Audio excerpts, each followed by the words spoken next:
Good morning, everyone. Welcome to the cold and windy city of Providence. This is our second session of our conference, Translation Across Disciplines, Modern Languages Conferences at Brown University, the first one that we're having.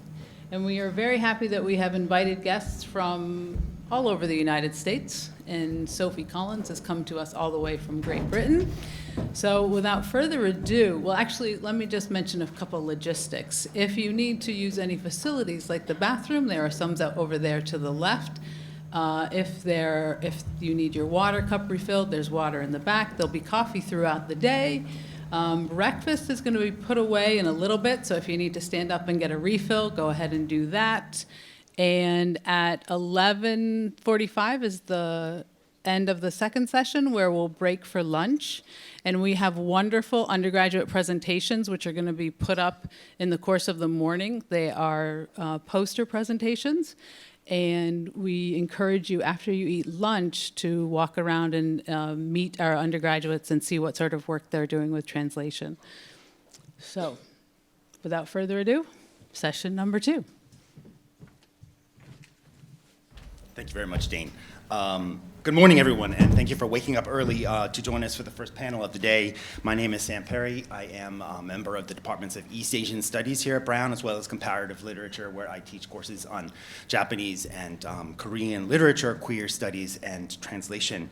I am joined today by 4 distinguished translators, teachers, and scholars, each of whom will be speaking for about 15 minutes, followed by what I hope will be a robust question and answer period toward the end of the hour. As moderator, I have been asked to briefly introduce each of our speakers before their presentations, and I will begin in the order by which they appear in our program. John Keene is the author of several books and the recipient of many honors, including a John D. and Catherine T. MacArthur Foundation Fellowship. His translation from the Portuguese of Hildst's novel, Letters from a Seducer, was published in February of 2014. He has translated poetry, fiction, and essays from Portuguese, French, and Spanish, and published these in literary periodicals as well as on his long-standing blog, Jay's Theater.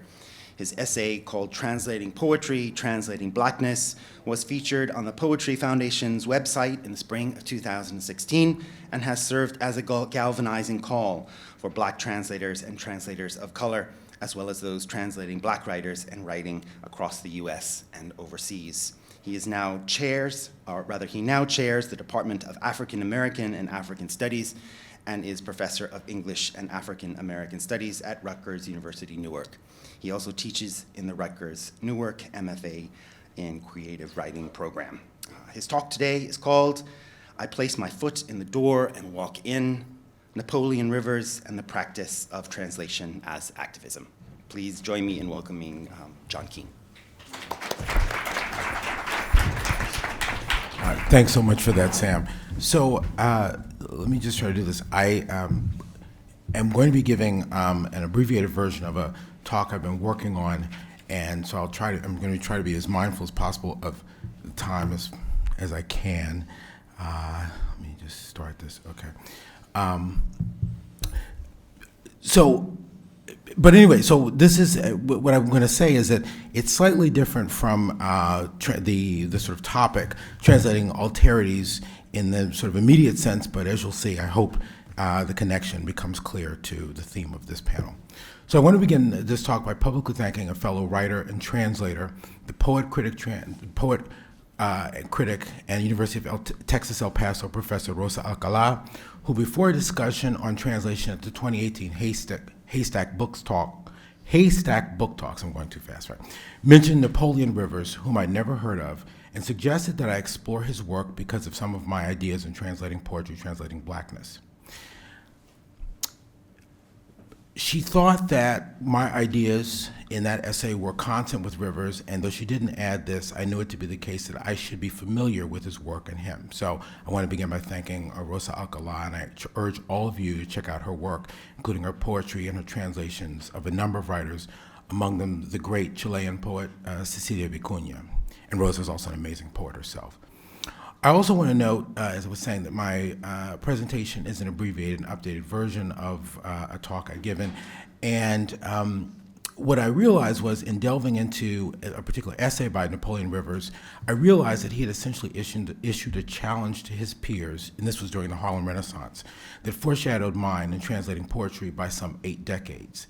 His was a challenge very much of its time and quite radical for its era, and I actually would argue even accounting for changes needed to make it applicable to our present day, really still unfulfilled. On November 1st, 1933, William Napoleon Rivers, a 35-year-old professor of Romance languages and literatures at the historically black Agricultural and Technical College, now North Carolina A&T, in Greensboro, delivered a paper entitled, quote, Why Negro... Oh, 2 minutes, okay. Not 15, right? Delivered a paper entitled Why Negroes Should Study Romance Languages and Literatures. Rivers was speaking at the annual gathering of the Association for the Study of Negro Life and History in Washington, D.C., an organization founded by Carter G. Woodson, best known today as the founder of Negro History Week, though he was also a really important historian, and which has become, of course, Black History Month, which we are now at the very end of. Like Woodson, who was 13 years his senior and in whose orbit he would soon regularly move, Rivers was born in the post-bellum, post-Reconstruction South, in his case in Mobile, Alabama. After attending Talladega College for his bachelor's degree, he, like Woodson, had attended the University of Chicago for part of his graduate education, and then had attended an Ivy League university for his PhD. In his case, it was Cornell's, and Woodson's, it was Harvard. And that, as you can probably imagine, was extremely rare for an African American at that time. Moreover, like Woodson and nearly everyone else associated with the Association for the Study of Negro Life and History, Rivers' concerns, even a cursory view of his essay, of the essay he delivered would underscore, were not merely pedagogical, but profoundly cultural and political. And this is sort of the essence of what I want to sort of stress is thinking of translation as a political act, and thinking of translation as a form of activism, right? So we usually don't put those two things together, but I think it's actually one of the things that Rivers is trying to stress is that this is a profoundly political act, particularly at that moment, but I believe is still the case today. Education was, for Woodson, Rivers, and many others in their milieu, not merely about the disinterested search for knowledge and transmission of ideas and information, but race work, anti-racist work, recuperative, reparative, rehabilitative, proactive. Knowledge was and had to be more than a thing in itself. In the ongoing struggle for freedom and equality, African Americans, and as Rivers and others viewed the challenges at hand, Black people throughout this hemisphere and the diaspora. And I also, at another point, I mentioned how in one of the Pan-African conferences, it was of course Pan-African, but it was not just people from the United States and Africa. There were South Asians there. So I mean, it's sort of fascinating to think about this, the idea of blackness at sort of Black universalism, and blackness as a kind of counterweight to colonialism and imperialism, right? Could not advance without the crucial tools of facts, data, and a deeper sense of the historical, social, political, economic, and cultural archive about themselves, in part to counter the waves of racist and white supremacist propaganda and discourse seeded in all aspects of American life, from popular culture to academia, that buffeted Black people on a daily basis. And of course, we get this, even now when we think about like that awful comment about shithole countries and stuff. This idea of what is worth valuing in terms of immigrants and the rest of the world versus what is not. Moreover, Rivers believed that the archive extended beyond the borders of the United States, which is to say beyond the English language barrier. For him and others, like Woodson, American education had actively harmed African Americans and indoctrinated whites and everyone else by the hegemonic circulation of American cultural products, by teaching that Blacks in the U.S. not only had suffered from a severing of all ties with Africa, but that they were people without any history worthy of note and dehumanized beyond repair by the chattel slave system. In addition, they had been taught that they were also isolated from other Black people across the globe, including in Europe and the Americas, and that these other Black people's experiences, however much they seemed to parallel those of African Americans, were in key ways fundamentally incommensurate. So his life and work aimed to counter this, and in so doing drew upon a series of prior thinkers going back to Kwabena Otoba Kugwano and the Sons of Africa in the 1790s in London, and Edward Wilmot Blyden in the US and Sierra Leone in the last quarter of the 19th century. By the turn of the 20th century, Pan-Africanism and the related idea of the diaspora had begun to animate a number of major thinkers across the globe who met in 1900 at the first Pan-African Conference in London. And so I will skip over that. But I mean, it was interesting, just the range of people who were there, including, for example, Antoine Friedman, the Haitian anthropologist and author, W.B. Du Bois, Anna Julia Cooper, who was a radical sociologist and activist, and Dadabai Naoroji, the Parsi intellectual teacher and businessman, who was also a British MP. By the time Rivers delivered his talk in 1933, some 3 decades later, during what David Levering Lewis has identified as the final period of the Harlem Renaissance, and in the wake of all of these conferences, he was not alone in his view that adopting a broader scope for understanding the black world and black people was key. To that end, he opened his paper first by emphasizing the value of knowing 2 languages, which he stated an ancient Persian proverb described as having 2 souls. Then he, of course, cites Napoleon's claim that to his soldiers that you have to learn the language of the conquered, which doubles your combat value. And then Goethe's famous apothegm that a poet that knew no other language than their own could not understand their own. By the second paragraph, however, Rivers has shifted to the main focus of his talk, which was that the Negro, quote, could find practical reasons to make a special case for himself with respect to Romance languages and literatures. And, you know, today, of course, Rivers' focus on Romance languages probably would seem very narrow, but this, I think, was sort of based on his training, of course, and also the prestige of, which even today, Romance languages in American academia and cultural life, and of course the accessibility of the archives during that era. Okay. So I'm just going to read, I'm going to just speed up here, but the practical reasons he gives for the importance of black people learning Romance languages are, and this is a direct quote, briefly, the Negro should study the Romance languages and literatures in order to, 1, increase his knowledge about the history and literature of his race, 2, to combat falsehood with truth by searching the sources in these languages and bringing to light important facts which have been obscured, falsified, or omitted, and to rehabilitate distinguished personages of African descent, this is called reivindication, who have contributed richly to world culture but have been detracted or omitted in books printed in the English language. 3, to compete more effectively for additional economic opportunities at home and abroad, so there's that business argument, right? And to open up for himself a newer and larger world of ideas. So in a sense, there are these sort of practical ideas, but also, you know, this idea of being part of a kind of larger intellectual life world that is absolutely important. And this also, there was this idea, I mean, he notes all of these professors who are writing about, you know, European literature, European history, and black people, and how, in fact, you know, they basically obscure all of these facts or don't include them, in part because, of course, if you think about the kind of system that they come through. So he wants to try to figure out a way to, as he says, counter the steady tide of anti-black racist disinformation and misinformation and historical and cultural elision propagated not only in American mass culture, of course, but in all aspects of U.S. society, including academia. Okay. So I will, let's see, jump forward to the end. Let me see if I can get to the end of this. And so I guess what I want to say is he urges people to retranslate, and he mentions a number of figures that are, you know, for example, the Haitian novelist Frederic Marcellin, Cuban poets Ambrosio Echemendia and Francisco Diaz Silveira, etc.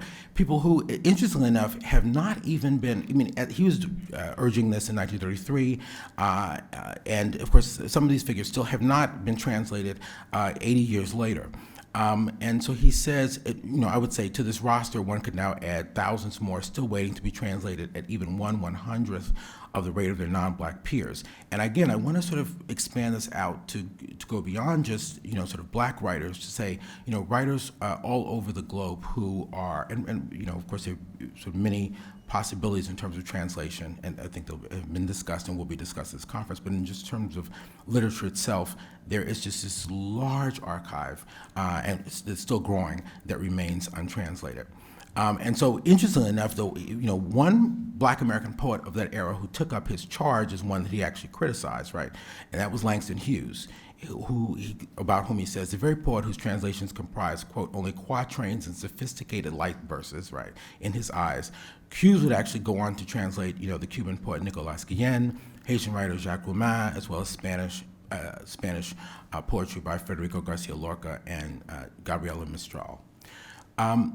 The sort of last thing I'll say is, setting aside a desire for revindication, what I think it's important to think about other ways of thinking about representation and self-definition. We might also see Rivers' words and his delivery of them, especially in the context of this gathering, as an act of intellectual, social, critical, and cultural resistance within his profession and the professoriate at large. Calling for the training of more Black translators and for more works by and about Black people to be translated was and remains a profoundly political intervention, and its impact was particularly great in 1933, right? But I think, as again, if we start to step outside this, and of course, the other thing I would say is that he's speaking to people who are teaching in historically Black colleges and universities, and part of why that was important is because at that point, the majority of African Americans were going to HBCUs, but also you had figures like Kwame Nkrumah, the first president of Ghana, or John Chilembe, who was a pioneering figure in Malawi, who was attending an HBCU. So, I think it's the message, Rivers' message, it's anti-U.S. nationalist, counter-hegemonic, and anti-colonialist and anti-imperialist aspects are ones that we should kind of keep in mind. And I feel like it's particularly important now. The other thing he's doing is he's critiquing the whiteness and Eurocentricity as well as the racist authority and discourse of and in his profession. And I just wanted to say that I'm not going to engage in a critique of translation studies here, but suffice it to say that in the authoritative 2012 anthology, The Translation Studies Reader, which contains essays by many of the major contemporary theorists in the field, racism is cited only 3 times directly in the anthology, a fact I verified against the index, and race itself only indirectly. In essence, the gatekeepers remain, and even if they are quite far, I would argue, from the figures Rivers critiques and criticizes in his essay, the field itself, particularly in the U.S. in terms of both scholars, theorists, and critics, still remains too monochrome. So I will actually stop there because I think I'm probably out of time. But I just want to just kind of leave this idea with you of translation as activism, and then in the question and answer session, maybe we can talk about that more. Thank you very much. It looks like we might be staying on the panel here as we deliver the paper, so I will also, our next speaker is, hold on one second, get my notes out, Madhu Kaza, born in Andhra Pradesh, India. Madhu Kaza is a writer, translator, artist, and educator based in New York City. She is a translator of the feminist Telugu writers Volga and Vilmala. Political Stories, her co-translation of a collection of Vimala's fiction, was published in 2007 in India. Other translations and original writing have appeared in Gulf Coast, Guernica, Waxwing, Chimurenga, the Encyclopedia Project, and Two Lines. She recently edited a book called Kitchen Table Translation, which was mentioned at one of the panels yesterday, a volume that explores the connections between migration and translation, and which features immigrant, diasporic, and people of color translators. She was the founding director of the Bard Micro College at Brooklyn Public Library and currently serves as faculty advisor to the program. She also teaches in the MFA program at Columbia University. Her talk is called Not a Good Fit, Some Problems and Possibilities of Translating Telugu Literature.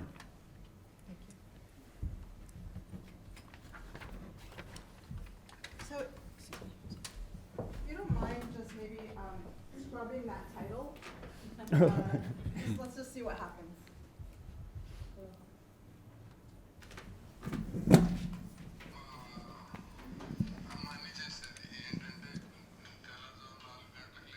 Four o'clock, 8 o'clock, always,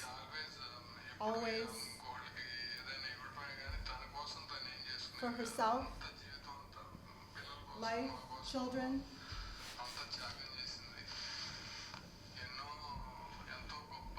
Great words. I don't have the words.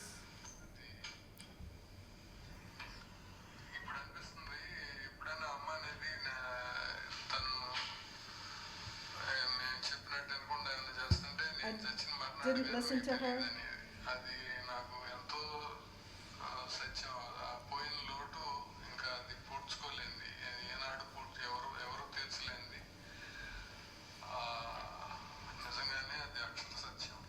Truthfully, Mom, everything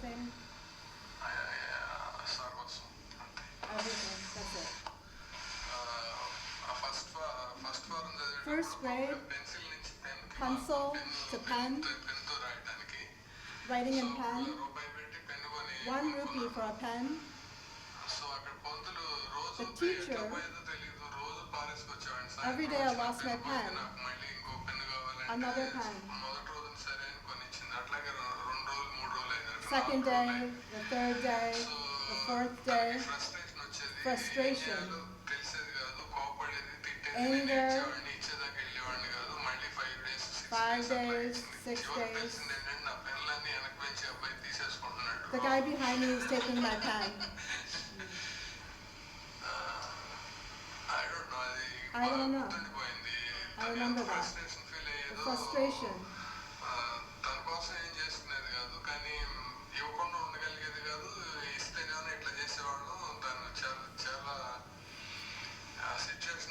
That situation, I remember now. I remember now.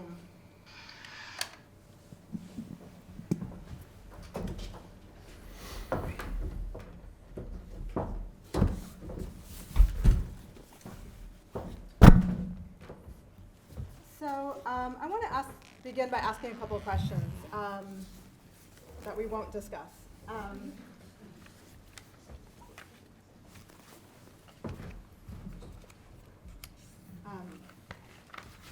So I'm not going to say, here are my questions. First of all, what was that just happened? What happened? I'm just curious about what came through and what didn't come through. Where could you meet me and where could you not meet me? I'm not going to say too much about what I just did for another time. But I do want to tell you that the language that was just playing on the tape recorder is Telugu, the language that I translate from. I know that there are a couple of Telugu speakers here, but I imagine that some of you have not ever heard this language spoken, and some of you have not heard of it. But Telugu is a South Indian language. It's actually one of the top 15 languages spoken in the world with about 80 million speakers. So it's not an obscure language, which I think is always important to remind people of. And it's a language with both a classical high literary tradition and a contemporary literature in the Demotic. Yet, virtually no contemporary Telugu literature and translation has been published in the US.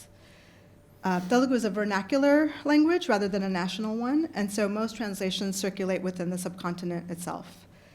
But given the actual literary output and production in Telugu, what accounts for the lack of translation from Telugu into English in the US?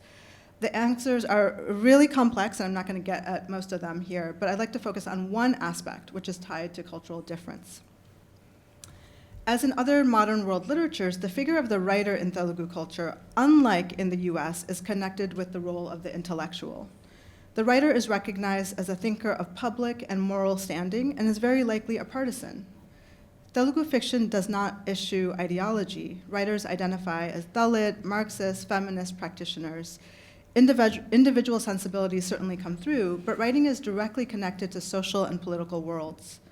Much of contemporary Telugu fiction arises from a social realist aesthetic. It doesn't lean primarily towards a Western or global reader. It's a literature for its people. So when I began sending out translations of contemporary Telugu short stories, one of the primary responses I received from editors in the US was that the work was, quote, not a good fit for them. I could talk at great length about that phrase and what it's a cover for, but all I'll say right now is that there's a lack of examination there, right? Yet, what I want to focus on today is something actually a little bit more internal, which is that I have to admit that I wasn't surprised by that response because, in part, when I first started reading contemporary Telugu writers, I didn't immediately love the stories I was encountering. They were feminist stories of women coming to awakening in a deeply misogynist society, but I found the stories somewhat didactic, sociological, sometimes just confusing. I did not think that they were all that good. That is, when I applied my own aesthetic measures, I found that the stories I was reading were not a good fit for my own taste. So that acknowledgement put me into a crisis and undid me. A turbulence kind of entered into my translation practice that is with me still. This, I want to be very clear, is not a complaint. Translating Telugu fiction is lonely, but the turbulence I feel also leads me to a place that I cannot get to with most of my monolingual American literary peers. Translation forces me into reflection not only about Telugu literature, but also about my own training and formation through an American education in English and comparative literature.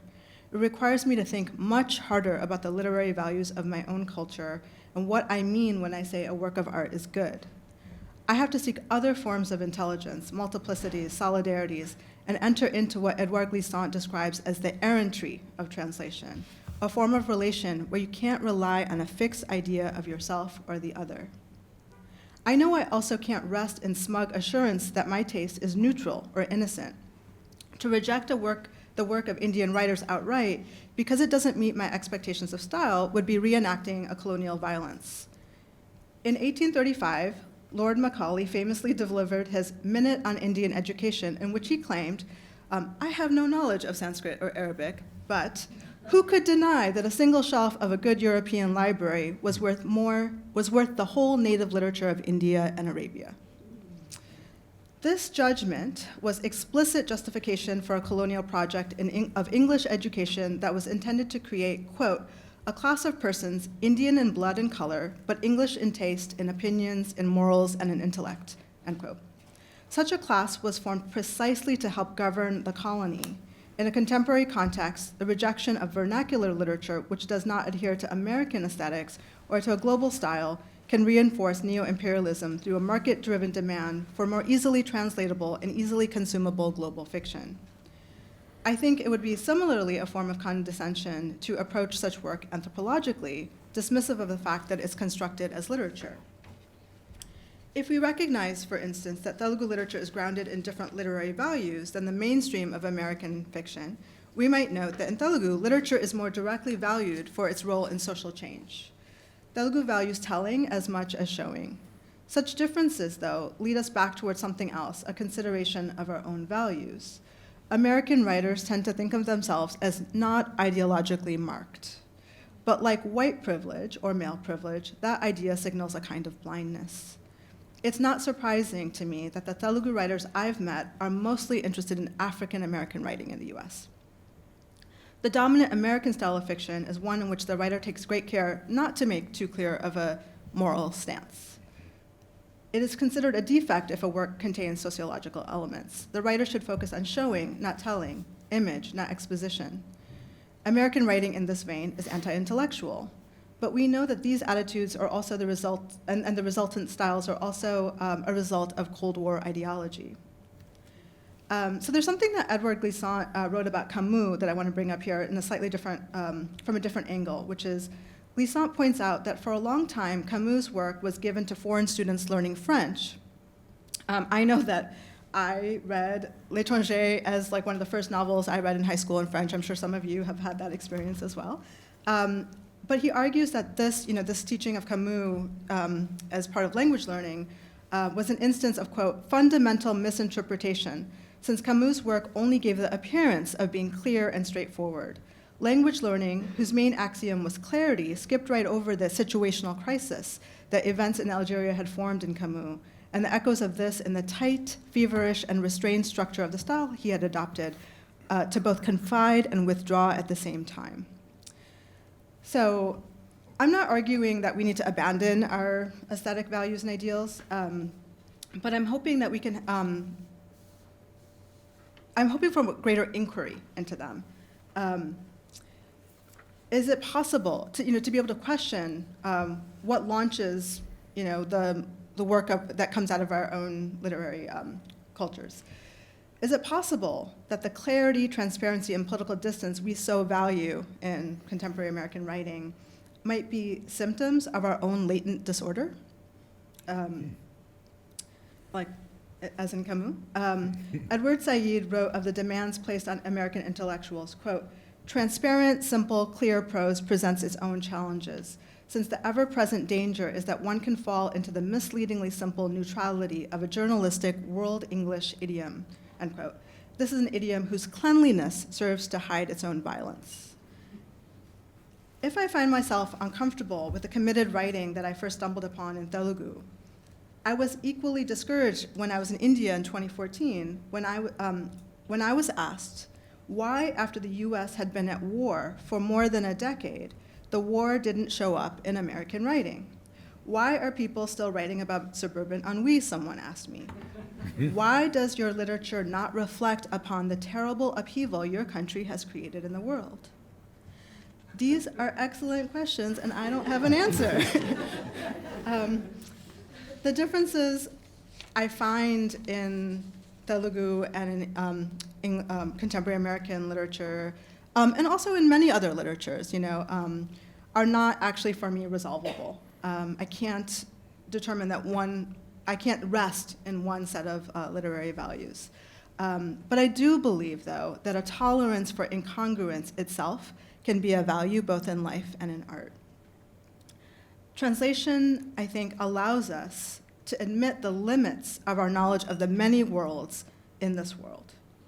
So as opposed to the idea of mastery and overcoming and comprehending the other and grasping it and pulling it back into your own idiom, I think it's actually also an opportunity to recognize what the not knowing of one's own experience.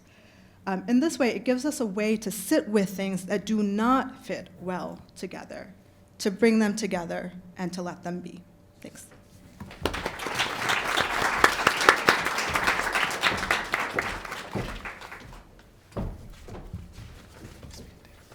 Thank you very much. We finished early. Our next speaker is Rajiv Mohabir, who received his PhD in English from the University of Hawaii. He is currently translations editor at Waxwing Journal and teaches in that BFA, MFA program in the Writing, Literature, and Publishing department at Emerson College. Selected by Brenda Shaughnessy for the 2014 Intro Prize in Poetry by Four Way Books for his book entitled The Taxidermist's Cut, published in the spring of 2016. Rajiv Mohabir's first collection was a finalist for the 2017 Lambada Literary Award in Gay Poetry. He received fellowships from Voices of Our Nations, Artist Foundation, Kundiman, the Home School, and the American Institute of Indian Studies Language Program. His second manuscript, The Cowherd's Son, won the 2015 Kundiman Prize. He was also awarded a 2015 Penn Haim Translation Fund grant for his 2019 translation of Lal Bihari Sharma's Holy Songs of Demerara, published by the Kaya Press in 2019, a work that was originally published in 1916. His memoir, Anti-Man, winner of the 2019 New Immigrant Writing Award from Restless Books, is forthcoming in 2021. Rajiv Mohabir now teaches at Emerson College. We don't have a title for his talk, but maybe that is intentional on his part, and so I will let him take over. Thanks. Thank you. Thank you so much. So the title of my talk is, and thank you for that introduction, thank you for your papers too, and thanks for making space for me here to be with you today. I've titled this Translation as Transformation, Emanation, and Interpretation, Making Space for Indo-Caribbean Poetry. I'm going to talk to you today about my translation of Lal Bihari Sharma's 1916 book, I Even Regret Night, Holy Songs of Demerara. My reflections and thoughts as a poet, working into the poems of a Caribbean writer, writing in the often trivialized, demeaned language of what I'm calling Caribbean Hindustani.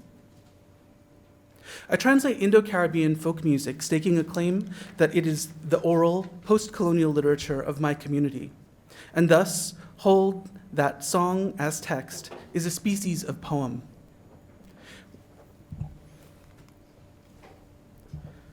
When I say Indo-Caribbean, I'm referring to the Indian labor diaspora of South Asians. India wasn't India at the time, that first came to the Caribbean through a system of racialized indentured labor in 1838 to 1917, bound to the British plantation economy, with a half-promised return to the return of India after the fulfilling of contracts. In this trade of human bodies, the laborers were labeled coolie, their systems of knowledge demeaned by the machine of empire. With the laborers, musical and dramatic traditions came to the Caribbean as well, tucked into the folds of their saris and into their pagaris. Western ethnomusicologists have attempted to locate Indo-Caribbean musical traditions forged in the new matrix of the Caribbean as holdovers from India. Undergirding this notion is the V.S. Naipaul quote that you see here. History of the islands can never be satisfactorily told. History is built around achievement and creation. Nothing was ever created in the West Indies. These small islands will never create, except, and this was in the Middle Passage, and I completely disagree. Only ourselves, our languages, and cultural productions were created in the Caribbean in the crucible of creolized space and sugarcane plantation. The creation is exponential. When my friend Gayatri Bahadur, who wrote about Lal Bihari Sharma's 1916 collection of songs in her book Coolie Woman, The Odyssey of Indenture, asked if I'd be interested in translating this text, I even regret night. The only first-hand account of indentured labor from the Anglophone Caribbean, I agreed heartily. A coolie in 1916 wrote a book of songs? Imagine my surprise.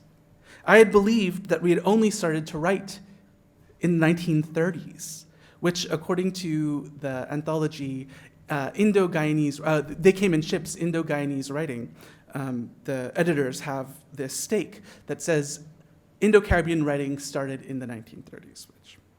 Through translating this text, however, I would be able to hear the poetry of my ancestors, most likely heard in Berbice, Guyana, and transform it into a poetry that has meanings bared.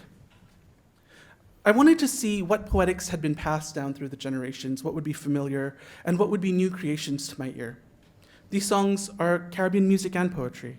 Translating them is that journey of mine. Even though my immediate family is no longer fluent in Caribbean Hindustani, its poetics leak into and permeate our lives now in English. A scorpion's sting, the cry of the chukar bird, the mention of Nandalal, all mean something deep in our affective reservoirs. My own forebearers were contracted in 1885 and 1890, and I wanted to know exactly how and from where each haunting emerged, crossed the thresholds of diaspora, and settled into our imaginations, distant as we are from that generation of voyagers. Our languages were taken away from us.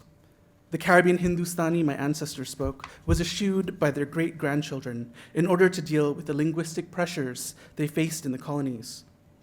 To work meant to be educated. To be educated meant conversion to Christianity. To convert meant to maintain the social distance from coolie culture. And here is the original cover of this text from 1916, juxtaposed with this asshole's quote. The musical production, everything except the non-English lyrics of Indo-Caribbean folk music, have been well documented. So too have the English lyrics of various popular songs. Despite this, there has not yet been an in-depth analysis of the Caribbean Hindustani poetics of the older songs, the parent of and caregiver to contemporary chutney music. Helen Myers discusses some meanings and social contexts of Caribbean Hindustani music in her book, Music of Hindu Trinidad, Songs of the Indian Diaspora, but does not expound on the significations and tropes that create chutney poetics. In fact, the ethnomusicologist Peter Manuel, in his article, Chutney and Indo-Trinidadian Cultural Identity, states that chutney lyrics are semantically insignificant because of their conventionality, and more obviously because of the fact that they are sung in a language, Bhojpuri Hindi, which is largely unintelligible to most Indo-Trinidadians and Guyanese. Reducing the importance and poetics of Indo-Caribbean folk songs, be they in a heritage language or in the spoken Creole, is a form of violence that ignores their function. Our music encodes a diasporic poetics revealing shifting identities and desires. Even though Bhojpuri and Caribbean Hindustani are no longer first languages in most Indo-Caribbean homes, South Asian language plays an invaluable role in a community's self-identification, creation, and maintenance of diasporic Indianness. The songs that compose I Even Regret Night, Holy Songs of Demerara, sung in the weeks leading up to the Hindu festival of Holi, celebrated across religious and ethnic lines in Guyana, are called Chautal songs, a song species known for its 4 beats. And actually, this is the time period where Chautal Gulls will start to sing. Since this song poem was traditionally based in oral practice, the original publication of such a pamphlet was new to the 1916 community of laborers who encountered it. In 3 sections, it outlines the travails of the plantation and the forced labor that colonized bodies had to endure. It also has, in its middle section, more playful spiritual songs regarding the sport of the gods, and in its final section, there emerge songs of ritual prayer that show the yearning for the divine, the human yearning for the divine. Given the low status of Bhojpuri and Awadhi and their syncretic offspring, Caribbean Hindustani, cultural productions in these languages did not belong to the same spheres of culture as English productions. The written English language poetry belonged to the educated classes, whereas the kitchen Hindi practices were relegated to the domestic spheres. And I can talk more about the kind of like trajectories of Indo-Caribbean literature. It's one day. That translation from such a language into contemporary English is unquestionable.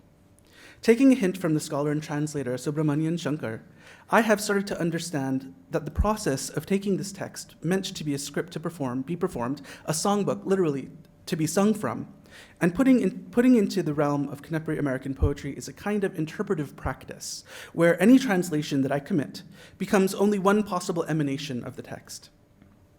I love the fact that it was published by Kaya Press last year bilingually, inviting others from my community to learn our dying language again and to try their own hands at translating our grandparents' poetry.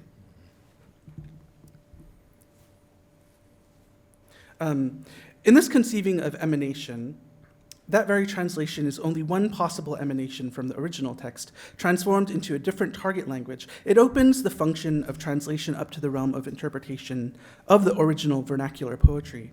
Indeed, in his book, Flesh and Fishblood, Postcolonialism, Translation and the Vernacular, translator, novelist, and theorist Shankar says, viewing translations as interpretation allows us to acknowledge the limitations of translation without experiencing critical paralysis.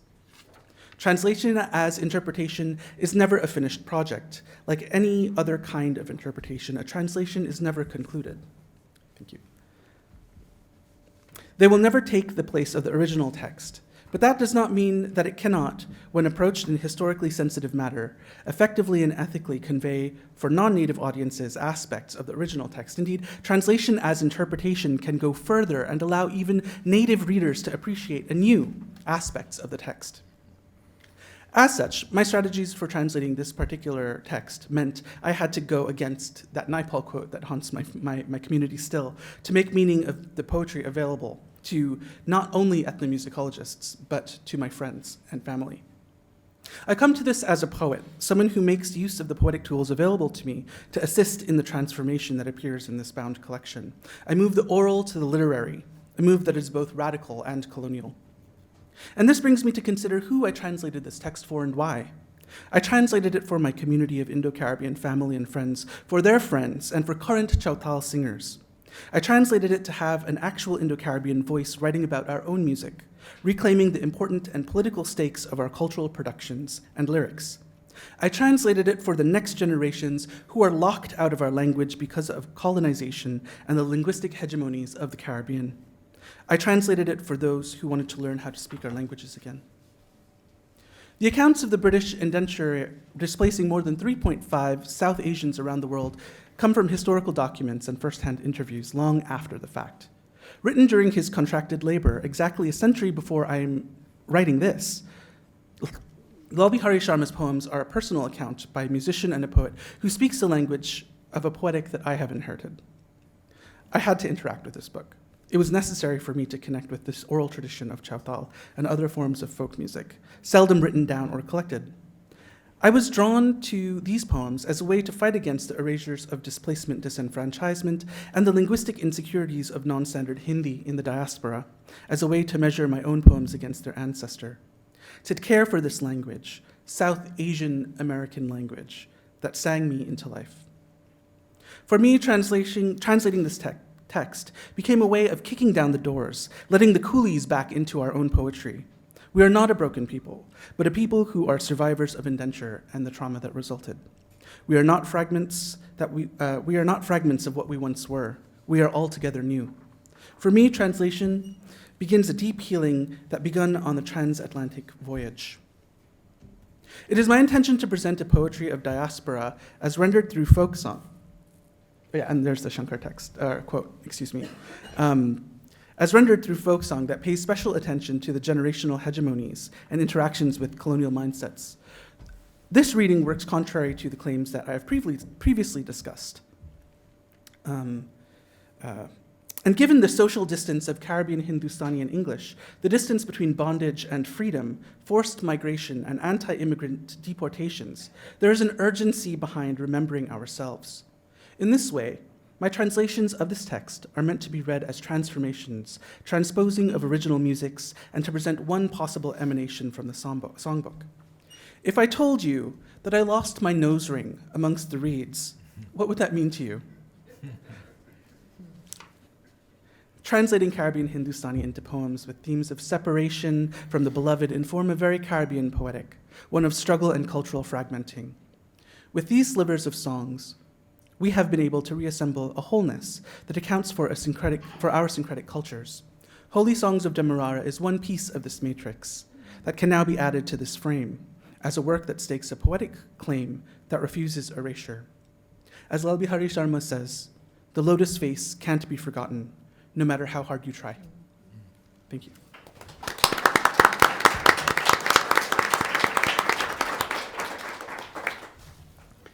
Our final speaker is Qussay Al-Attabi, who is an assistant professor of Arabic at Kenyon College and visiting scholar in Middle Eastern Studies here at Brown University. He is a scholar of modern Arabic literature whose research spans the 19th and 20th centuries in the Arab Middle East, focusing on the intersection of politics and literary and cultural production. Al-Attabi has translated 3 books into Arabic. His translation of George Yule's Pragmatics with Oxford University Press appeared in 2010, and his forthcoming translation of A Companion to Translation Studies with Multilingual Matters is now in press. Currently, he is translating into English a volume of colloquial Iraqi poetry. His talk today is titled Vulgar Eloquence, the Ethics of Translating the Vernacular. Thank you, Sam.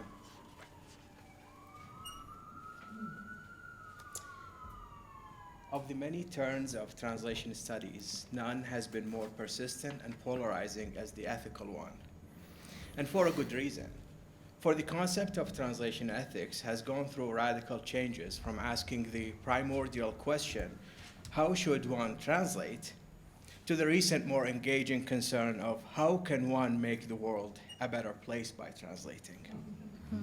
In the classic sense of the term, translation ethics refers to the set of accepted standards by which the process of translation should take place.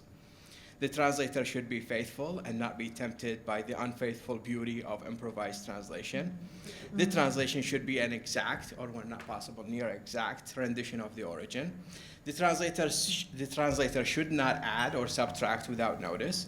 The translation should read as fluently as the original does. In other words, a good translation should follow prescribed rules.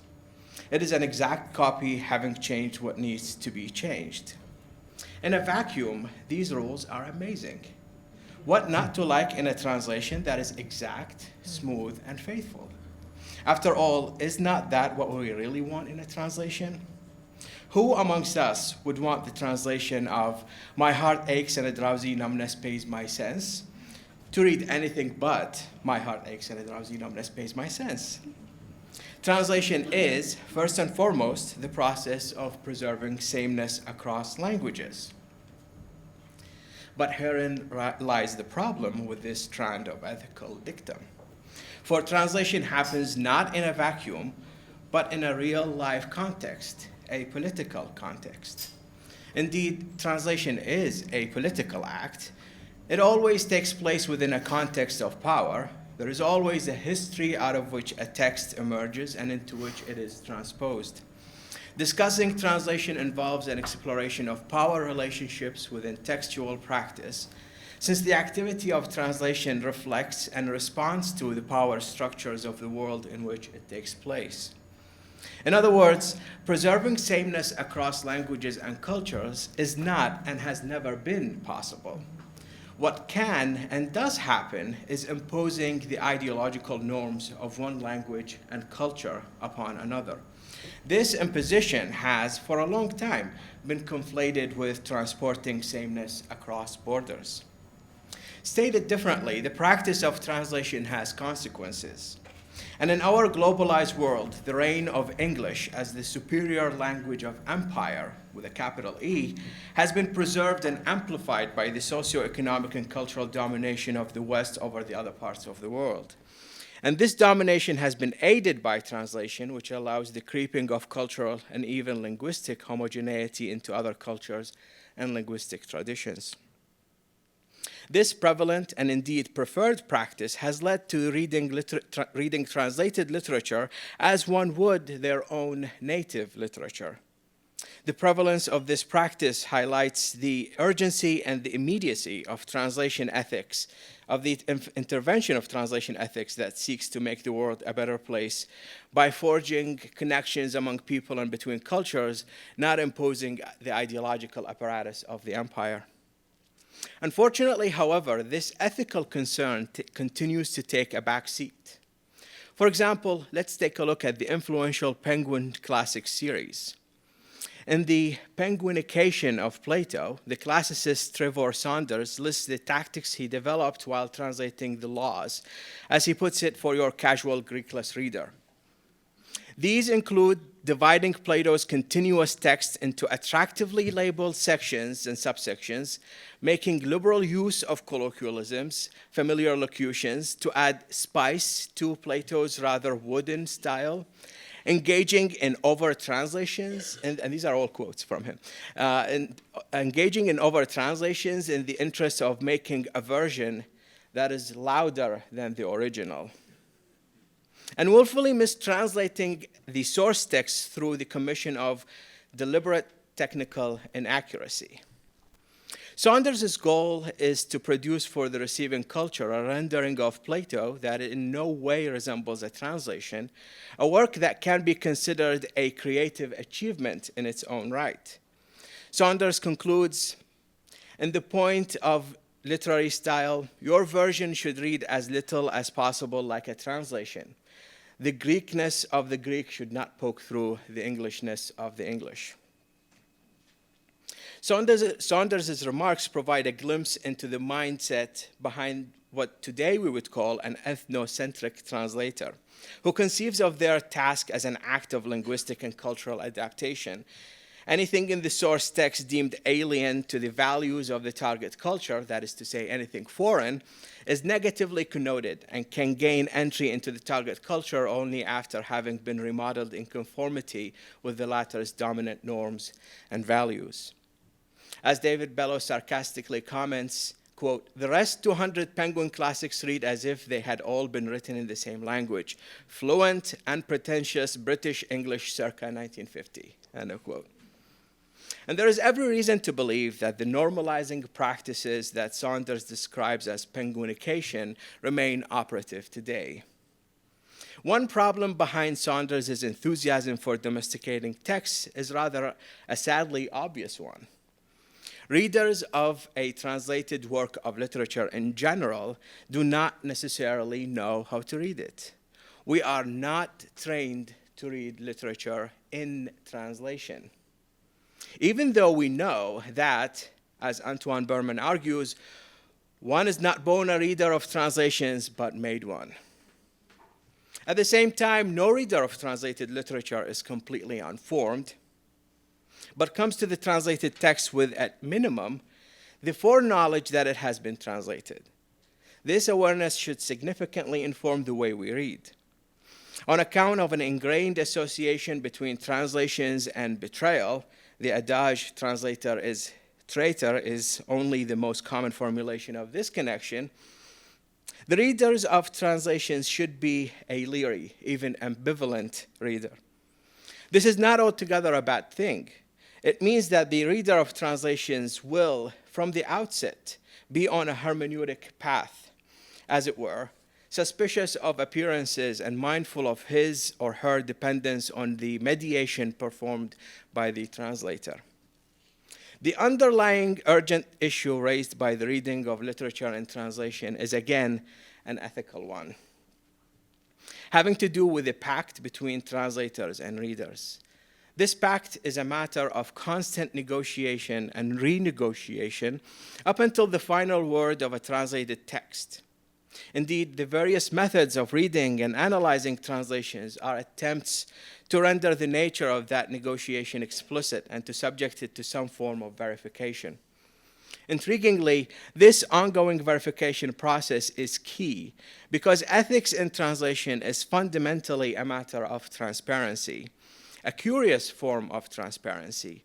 For reading literature and translation really begins with an inkling of the strangeness and the difference of the translated text, which may obtrude to a greater or lesser degree, but is always discernible. We are not truly reading in translation without this sense of disorientation. That feeling that we are in an unfamiliar territory.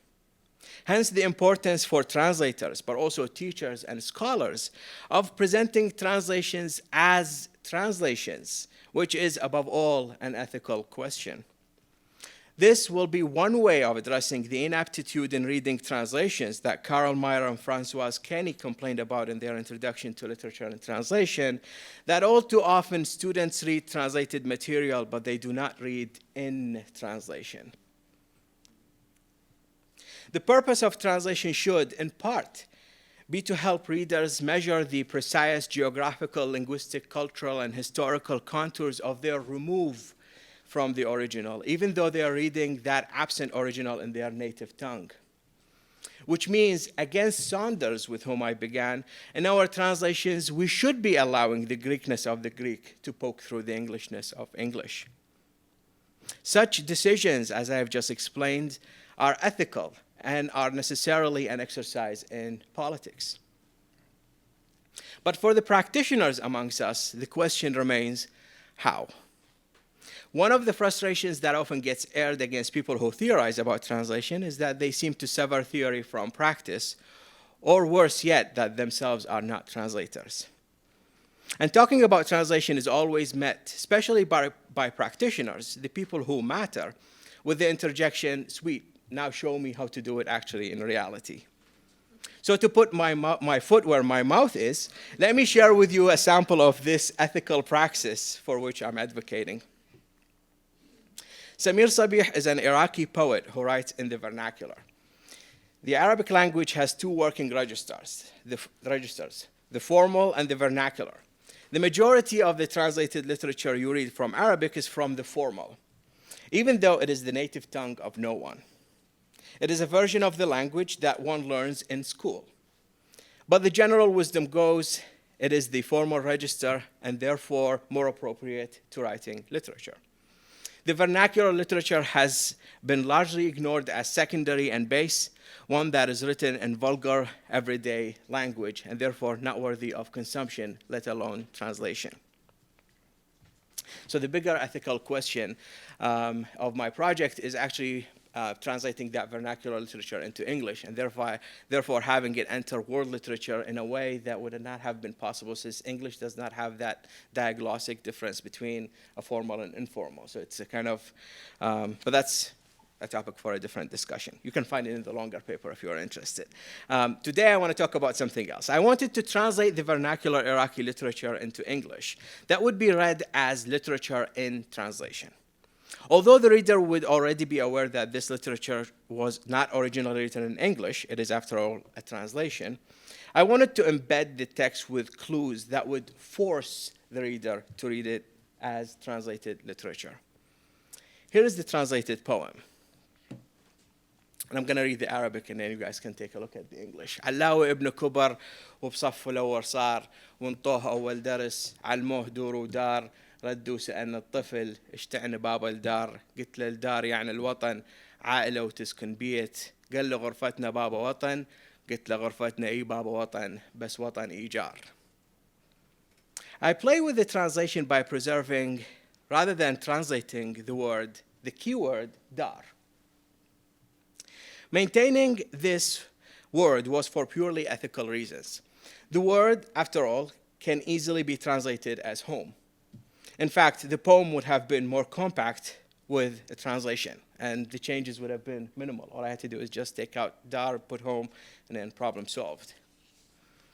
The more compact translation, free from any foreign lexique, and written in a more fluent English, would have captured the political complaint of the poet as being a temporary resident in his own homeland. I think it would have been an acceptable translation. But such translation would have made the poem linguistically too readily and too easily English. In my other rendering, the translatorial nature of the poem is maintained, but its supposed sameness is disrupted by the subversive preservation of dar, which brings about an aspect of the linguistic other, an element of the foreign into the translated text.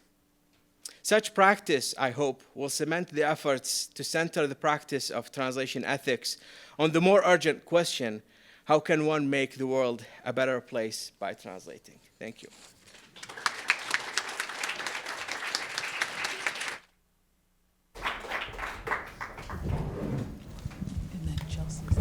Thank you all. Before maybe turning to the audience for questions, I just wanted to invite any of the panelists to maybe even briefly respond to any of the other papers and the ideas that came up. You're very free to do that if you'd like, or we could just turn to the audience as well.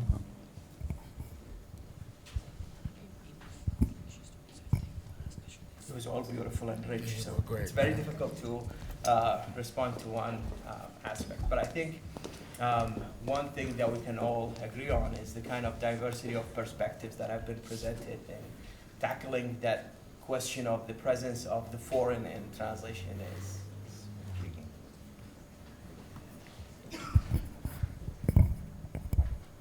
Questions from the audience? Yes. Fantastic, excellent panel. I thought all the papers were really great. Thank you all very much. I have 100 questions. I'll just ask one for Rajiv. I was curious if the Chautal is still performed today, and if it's performed anywhere in India that you know of. Yeah, thank you for this question. Actually, and I had a video that, because of time constraints, I didn't show you, which is like, YouTube will produce this. But yeah, Chautal is actually, are still performed in Richmond Hill in New York City, and, Miami and Fort Lauderdale, as well as, in Trinidad, Guyana, and I think in Suriname as well. And in India, the practice is, they say, it's a remnant from the 1800s in the Bhojpuri belt. So if it is happening in India, most folks don't know. Don't know. Okay. Or maybe it evolved into something else, or... Exactly. It has its own trajectory and ritual performance. Thank you very much to all of you. Really informative panel. I had a question. I teach a literary translation workshop, and I find the most difficult topic to discuss is precisely what you are talking about. We can talk about gender in translation, we can talk about post-colonial translation, we cannot talk about, or it's very difficult to talk about race and translation, particularly with regard to the African diaspora. And John, you mentioned the translation studies reader doesn't really have a lot of resources in that regard. I struggle to find texts to teach. I teach poetry translating blackness. I teach chapters from translating slavery. Do you, and I have taught actually excerpts from kitchen table translation as well. Do you have any recommendations for my students, and I'm assuming our students, are very interested in this, and there's a dearth. There's just nothing. There's a hole, unfortunately. And I'm wondering if you have any recommendations, anybody on the panel, for important texts to maybe address this in a classroom. Well, I'll allow open this to others as well. But I mean, I think one of the things to think about is that, right, I mean, there is no, for example, yet. I mean, this is I guess something that someone in this room could do or someone else could do, to prepare a reader that actually looked at the question of race in relation to translation. Madhu mentioned Edouard Glissant. I mean, I think there are a number of people who have theorized the topic and have been grappling with it. I mean, I was told recently that Brent Edwards, who's at Columbia, and someone else who I'm blanking on, have been writing about this. So I think there's some really interesting work happening. And when I think about someone like Napoleon Rivers, of course, I mean, you see that this is not a new issue, but it continues to be the case. And he's talking just about black people, but I mean, I think as we've heard with all of these the other papers, right? I mean, this is a much broader issue and pressing issue. But I think it's a question in part of how we think and talk about translation. The sort of context in which we're working as teachers of translation and translators and writers, of course, right? And then of course our publishing industry, right? Which of course in the U.S. publishing industry, and this was in translating poetry, translating blackness, but even when it comes to non-Anglophone works from Europe, it's real. I mean, this is this tiny little sliver of things that get translated. So there are all kinds of problems there. And then if you think about, even in European countries and the questions of race, right?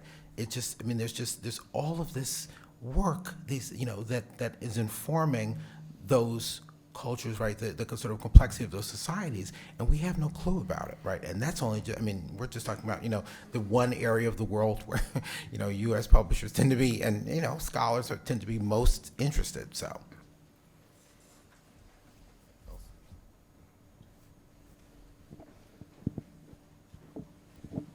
Just before, I have a question for all of you, but to Kate Hedin, I have a syllabus on race, gender, sexuality, and translation, which I'm happy to share with you. That's great. Yeah, and I'm working on a book on translating race. I'll put a plug in, but that's a few years out. My question for all the panelists is, it seems to me that a lot of what you're talking about is not the usual paradigm of bringing text in for world literature to sort of inform a mainstream, maybe white Western audience, but to sort of also push against who the audience is, so Napoleon Rivers, so it's sort of literature for Black readers to have a sense of what white mainstream culture is keeping from that. Where you said you were translating for your community, and I wondered if you could all speak to sort of the way that translation maybe also enables us to re-understand who literature is for, who translated literature is for.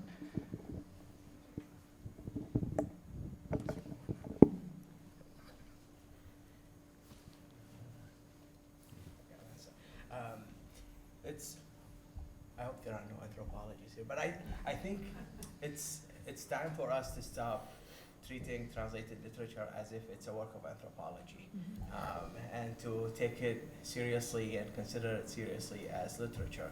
And until we do such, I think, subversive practices as opening a window into the foreign and force readers of translated literatures to accept the presence of foreign italicized words in translations, then we would always be within that practice of everything is in English and everything is normalized. So that's one of my humble goals in this transition. I'll just add, I think, there's this question actually also, like, just what do we conceive of as literature? So, there's questions of like orality and music, and also, to me, like when John was talking about Pan-Africanism, I'm thinking about like Black internationalism and like solidarity and how translation functions through other kinds of like tracks and other kinds of texts that do cultural work and do like aesthetic work, but aren't maybe like the novel that you're gonna, the Knopf or Random House novel that you're gonna sit, and read, and also thinking about, like, for instance, like indigenous practices of translation, where like there has been some, just like there's been loss, for instance, and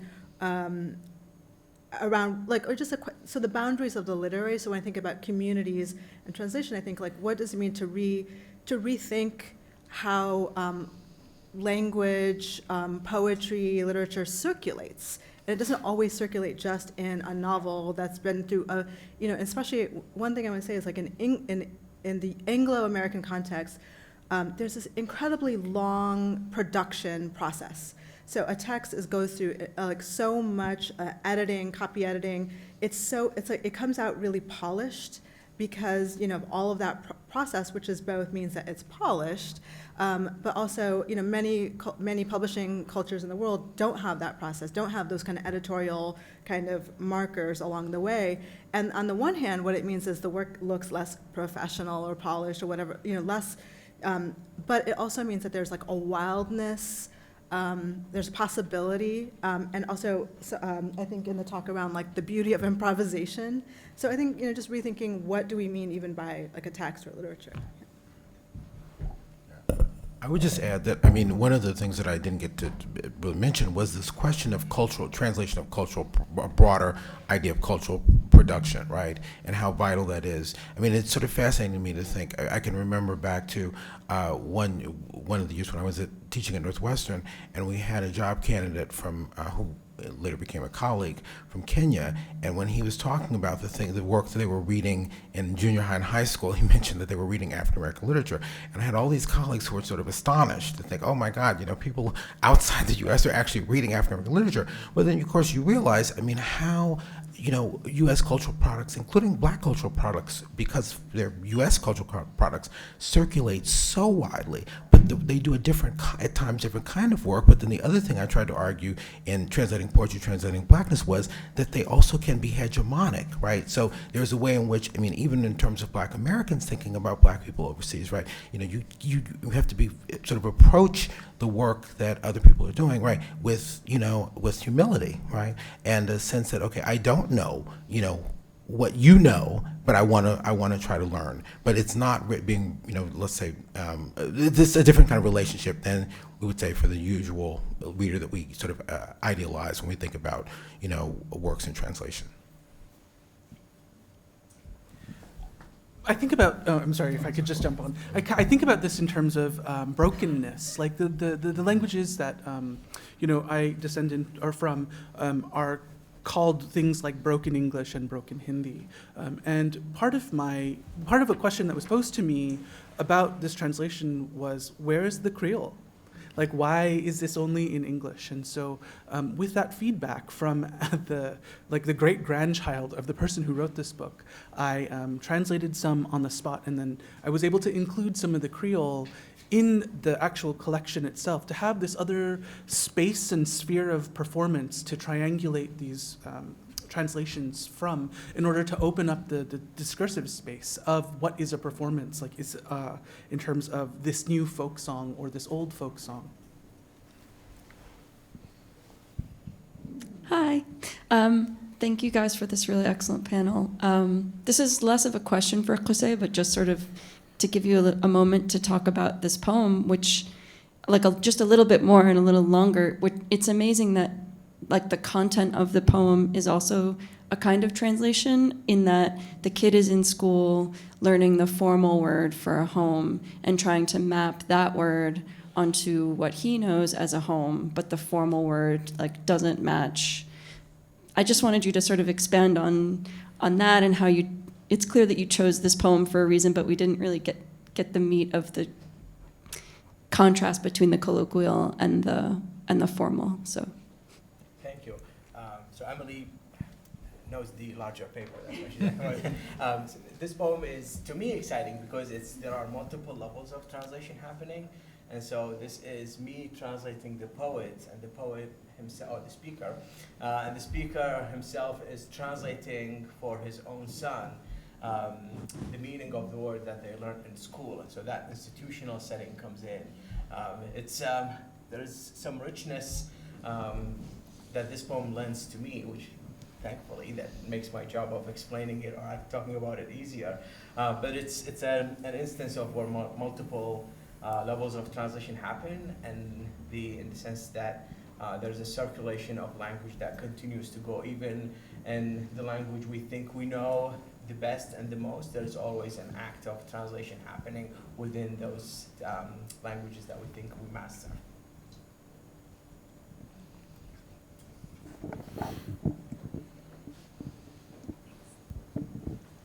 Thank you, everyone. That was really generous and enlightening. My question it's not really translation specific, but it comes from what you were speaking about, Madhu, about kind of the process of first encountering these poems and thinking that your first impression was that they were not good, or I guess I'm wondering if you could speak to your process of examining your aesthetic measures. I think you talked about it in that way. And I guess what allowed you to move from that initial kind of resistance or difficulty in appreciating the work to be able to see it with more depth. I don't know if I'm going to be able to fully answer that because it's such a kind of knotted and complicated process. But it was it's so much about the internalized sense of, to use the word from the panel, like alterity, and thinking about what is valued and what's not valued. So there's something, I think for me, it's like having, feeling like, what is it? So the language that I translate from is my first language. It's not the language of my greatest literacy and fluency. But that sense of, like, what does it mean to cast this whole literary tradition aside and say it's not of value? And that, for me, on a very personal level, that felt like, what does it mean to cast my own self and my lineage and my history and the culture? That is a deeply immigrant experience of feeling like, oh yeah, having grown up in a culture where, all the racism of the culture, and so feeling like it felt both like there was this really internal split between being like, okay, I've been educated in the system, and actually, like, I love the things that I love, so it wasn't like, I also didn't want to do something where, like, okay, for some kind of political righteousness, I'm going to claim this thing that, I'm actually not feeling, like I have been, it's like this undoing one's own education and training, and not in order, you don't end up at a blank place. You end up just in a messy, complicated place, I guess is the thing, So it's not about saying, okay, I renounce, European modernism, or something like that. It's not that. But I think I could not find a way, it's like, what does it mean to accept that this work is just not good, and do it and that was not tolerable to me, and it was also not tolerable to be simple about it and say, oh, but it's just great because out of some kind of ethno-nationalism, right? To me, to continue to think aesthetically, where aesthetics carry history and politics. Because I feel like in this country we're so, we constantly want to pull those things apart, and to say, no, I'm gonna stay with, I'm not gonna just stay with politics, and I'm not just gonna stay with aesthetics, but I'm gonna keep those two things together constantly as I think through this, was the way that I navigated it. I know it's kind of abstract, but. Well, I'm sorry that we've sort of run out of time here and have to play the role of timekeeper. We have about 5 minutes until the next panel, so maybe we can continue questions throughout the day. Thank you all for participating on this really wonderful panel.